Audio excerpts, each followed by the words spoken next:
ভাই দেখা যাচ্ছে? হ্যাঁ ভাই, দেখা যাচ্ছে। আচ্ছা। ভাই তাহলে দেখেন, আমি আমি আপেক্ষিক আর্দ্রতা কিন্তু বের করে ফেলেছি। এখন আমি বের করব পরম আর্দ্রতা বা অ্যাবসলিউট হিউমিডিটি। তো অ্যাবসলিউট হিউমিডিটির সূত্রটা হচ্ছে, দেখেন আমি এখানে লিখে রেখেছি, এই যে আপনার রিলেটিভ হিউমিডিটি কিন্তু গেল, vapour density divided by saturation vapour density. এখন অ্যাবসলিউট হিউমিডিটির সূত্রটা হচ্ছে আমাদের এই যে জলীয় বাষ্পটা আছে না, তার ভর, মানে মাস অফ ওয়াটার ভেপার, মানে জলীয় বাষ্পের ভর ডিভাইডেড বাই হচ্ছে ভলিউম। তাহলে জলীয় বাষ্প কয় গ্রাম ছিল? 22 গ্রাম ছিল। আর ভলিউম 6 ঘনমিটার। তাহলে 22কে 6 দ্বারা ভাগ করলে আসবে 3.67 গ্রাম পার মিটার কিউব। তাহলে এত গ্রাম পার মিটার কিউব হচ্ছে আমাদের অ্যাবসলিউট হিউমিডিটি বা পরম আর্দ্রতা। আশা করি এটাও বুঝতে পেরেছেন। তাহলে এভাবে এই প্রবলেমটাও প্র্যাকটিসে রাখবেন। তারপরে 1 নম্বরে একটা প্রবলেম ছিল, দেখেন একটি হাইগ্রোমিটারের dry bulb temperature, wet bulb temperature দেওয়া আছে 32 ডিগ্রি সেলসিয়াস, দুইটাই, মানে ড্রাই বাল্ব টেম্পারেচার ও ওয়েট বাল্ব টেম্পারেচার দুইটাই কত? 32 ডিগ্রি সেলসিয়াস। ভাই দুইটাই সমান, আপনার ডিভিটি ও ওয়েট বাল্ব টেম্পারেচার দুইটাই 32 ডিগ্রি সেলসিয়াস। তো বের করতে বলছে রিলেটিভ হিউমিডিটি। রিলেটিভ হিউমিডিটি ভাই তাহলে খেয়াল রাখবেন, যখন আপনাদের ড্রাই বাল্ব টেম্পারেচার এবং ওয়েট বাল্ব টেম্পারেচার সমান হবে, সেটা সেটা যতই হোক, যখন এই দুটো সমান হবে তখন আমাদের রিলেটিভ হিউমিডিটি হবে 100%। তাহলে কিভাবে লিখবেন এটা? দেখেন যে রিলেটিভ হিউমিডিটি মানে হচ্ছে, দেখেন ভেপারের প্রেশার আমরা জানি, vapour pressure divided by saturation vapour pressure. মানে রিলেটিভ হিউমিডিটি মানে ভেপার প্রেশার অথবা ভেপারের ডেন্সিটি ডিভাইডেড বাই স্যাচুরেশন ভেপারের ডেন্সিটি। তো যখন আপনাদের এই ড্রাই বাল্ব টেম্পারেচার আর ওয়েট বাল্ব টেম্পারেচারটা সমান হয়, তখন এই ভেপারের প্রেশার এবং স্যাচুরেশন ভেপারের প্রেশারটাও পরস্পর সমান হয়। অর্থাৎ এর রেজাল্ট আসে 1, তখন 100 দ্বারা গুণ করে আমরা পার্সেন্টেজে নিয়ে যাই, তখন আমাদের অ্যান্সার আসে 100%।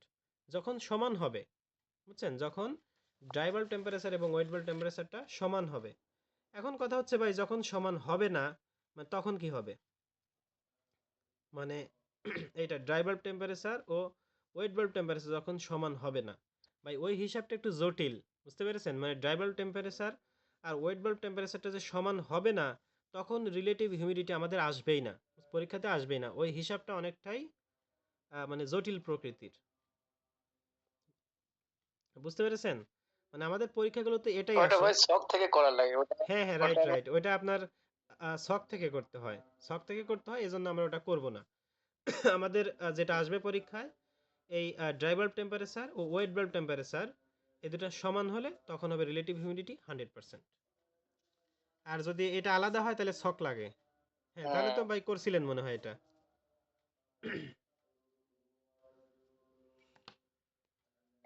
ওই দেখেছিলাম এর আগে, ওই এর ভিতর আপনার ওই যে পারমাণবিক পরীক্ষার ভিতরে হুম হুম। তোমাকে দেখছিলাম। হ্যাঁ ওইটা শক লাগে, শক থেকে করা লাগে। আচ্ছা তারপরে দেখেন, তারপর হচ্ছে ওয়েট বাল্ব ডিপ্রেশন। তো ওয়েট বাল্ব ডিপ্রেশনটা হচ্ছে আপনার এই dry bulb temperature wet bulb টেম্পারেচারের ভিতরে পার্থক্য। তো দেখেন এখানে তো দুইটাই সেম, তাহলে পার্থক্য কত হবে? আপনার পার্থক্য 0 হবে, অ্যান্সার হবে 0। হুম। বুঝছেন? তাহলে ওয়েট বাল্ব ডিপ্রেশন হবে, ওয়েট বাল্ব ডিপ্রেশন হবে 0, 0 হবে। তারপরে আছে dew point temperature. Dew point টেম্পারেচারও আপনার এই ড্রাই বাল্ব টেম্পারেচার আর ওয়েট বাল্ব টেম্পারেচার যখন সমান হবে, এটাই হবে আমাদের ডিউ পয়েন্ট টেম্পারেচার। তো যদি এই দুটো আলাদা হয় তাহলে ডিউ পয়েন্ট টেম্পারেচার বের করতে আপনাদের শক লাগবে।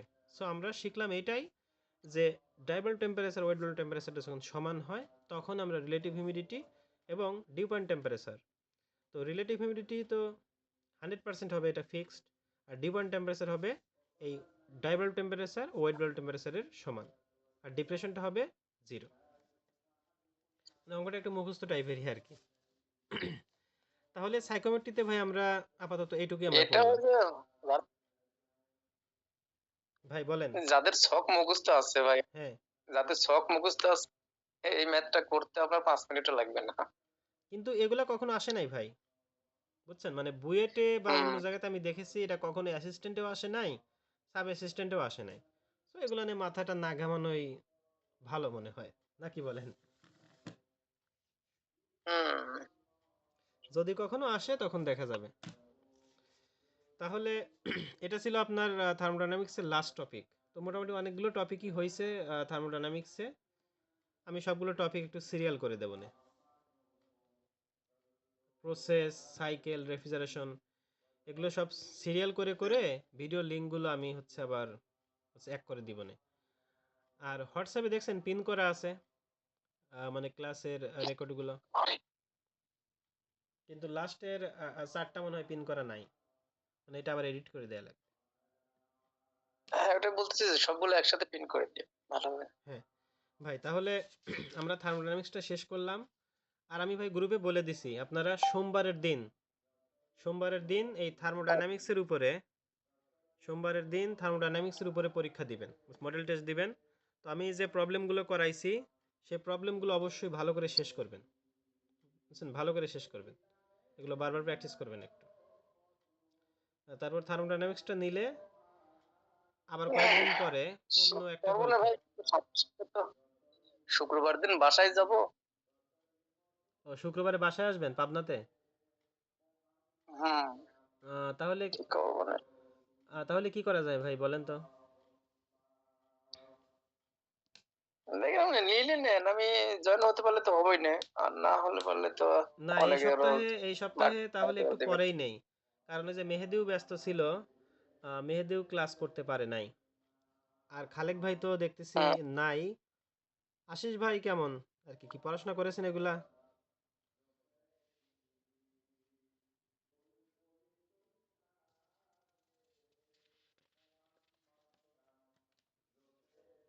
মানে লাইনে নাই। ও আচ্ছা, তাহলে দেখি গ্রুপে হয়তো পরে বলে দিব না তাহলে। হ্যাঁ, মেহেদি হ্যাঁ হয়তো ভাই, বলবেনি ভাই। বলেন। হ্যাঁ ভাই, বলতেছিলাম যে সোমবারের দিন তো পরীক্ষা নিতে চাচ্ছি। এখন সবুজ ভাই বলতেছে বাড়িতে আসবে শুক্রবারের দিন। তারপরে মেহেদিও তাহলে কদিন পরে নেন, সমস্যা নাই। কয়েকদিন পরে নেই। তাহলে বৃহস্পতিবার বা শনিবার, ওই শনিবারে নেওয়া যায় তাই না? এই হ্যাঁ শনিবারে তাহলে ভাই। মানে যারা পড়াশোনা করে নাই এই সপ্তাহটা ভালো করে পড়াশোনা করে, এখন থার্মোডাইনামিক্স তো ভাই বিশাল একটা পার্ট তাই না? এখন হুম হুম। মানে পরীক্ষা দিতে হবে যাতে এই টপিকগুলো আমাদের মানে শেষ হয়ে যায় পরে আমি যদি একটা অঙ্ক এখান থেকে নাও দেই, মানে এই টাইপেরই দেখা যায় যেগুলো আসে এই টাইপের অন্য এক জায়গা থেকে দেব, বুঝতে পেরেছেন? এই টাইপেরই অন্য এক জায়গা থেকে দেব, সেই ম্যাথগুলো আপনাদের পারা লাগবে, মানে এইগুলো যদি ভালো করে জানা থাকে তাহলে ওই ম্যাথগুলো পারবেন। হুম, জি তাহলে ভাই। হ্যাঁ, তাহলে ওই ধরনের ম্যাথ দিব। ভাই আমার একটা সমস্যা হচ্ছে, আমার আমার কম্পিউটারটা নষ্ট, বুঝছেন? এই কম্পিউটারটা মানে সারতে হবে, সারলে আমি এগুলো টাইপ করে দিতে পারবো, বুঝছেন? এখন তো আমার ওরকম কোনো কাজ নাই, এখন আসি পড়াশোনা করতেছি, কিন্তু মানে কম্পিউটারের অভাবের কারণে আমি এই কাজগুলো করতে পারতেছি না, বুঝছেন? তাছাড়া যে হাতে লেখা আমি এগুলো মানে টাইপ করে দিতে পারতাম, আমি মোটামুটি হাতের স্পিডও ভালো আছে। তো দেখি কম্পিউটারটা রিপেয়ার করব আর কি, বুঝছেন? রিপেয়ার করে ফেলবো, দেখি কি করা যায়। কম্পিউটার কি হয়েছে ভাই? কম্পিউটার ভাই ফেলে রাখছিলাম তো, পরে তেলা পোকা ঢুকছিল ভিতরে, ঢুকে এখন মনে হয় মাদারবোর্ড। ও, ডেস্কটপ ডেস্কটপ। হ্যাঁ হ্যাঁ, ডেস্কটপ সম্ভবত মাদারবোর্ডটা নষ্ট হয়ে গেছে আর কি,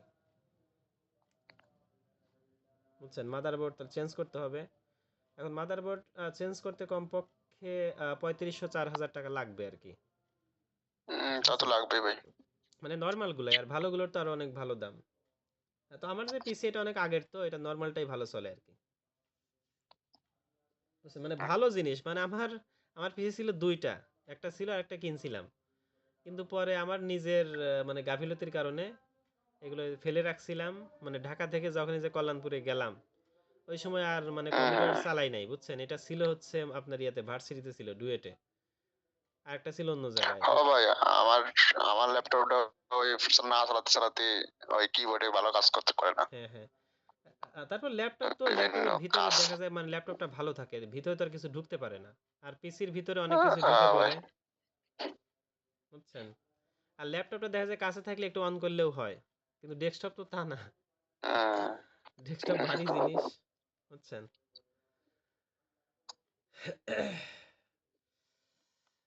এখন দেখি আস্তে আস্তে সবগুলো করা লাগবে।